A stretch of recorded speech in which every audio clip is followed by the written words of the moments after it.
నిజంగా మోదీ సార్ అంటే మోదీ సారే పో. మీరేమనుకున్నా మంచిదే. ఫోటోజెనికో ఏమో అంటారు చూడు రోల్లో.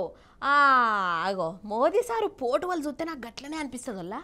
అసలు సార్తో నుండే కెమెరామెన్ ఎవలో కానమ్మా ఒక మల్క ఆయనను కలవాలి కదా అన్నట్టు మన మోదీ సారు లక్షదీపుకు పోయిండోల్లా. ఆడ ఒక బీచ్ ఉన్నది కదా, గడ జరసేపు ఉన్నాడు పాండ్రి. మరి ఇక ఆ బీచ్లో ఏమేం చేసిండో చూసేద్దాం నడవండి. ఆహా ఇగో సముద్రం ఈడ చూడుర్రి.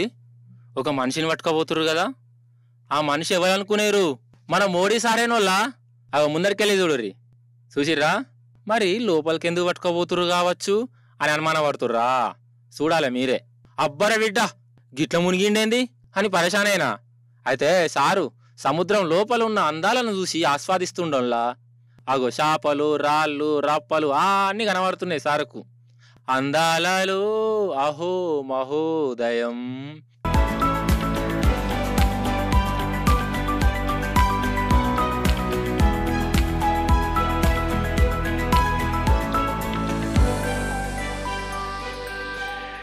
అయితే మన మోడీ సారు లక్షద్వీపుల దిక్కు టూర్ వేసిండు.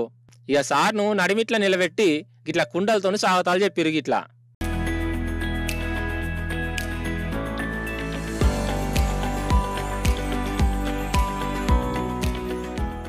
ఇక పండ్ల పని సముద్రం దిక్కుపోయి జరసేపు అటు ఇటు తిరిగి గిట్ల సాహసాలు చేసి నీళ్ల లోపల ఉన్న జీవాలను చూసి ఎంజాయ్ చేసిండట. కానీ ఈడ చూడుర్రి, సారు సముద్రం దగ్గర చేతిలో ఏదో పుస్తకమో కంప్యూటరో పట్టుకొని ఎట్లా నడుస్తుండో కదా.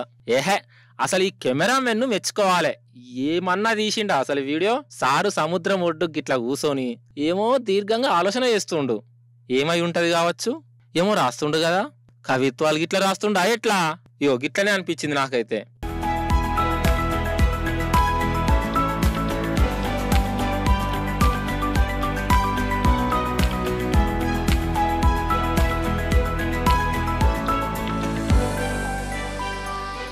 మొత్తానికి మోడీ సారు వారు బీచ్ కాడికి పోయి ఒక్కడే జరసేపు అట్టట్లా తిరుక్కుంటా ఆలోచనలు చేసుకుంటా గీ తీర్ల సాహసాలు చేసి మురిపించిండు.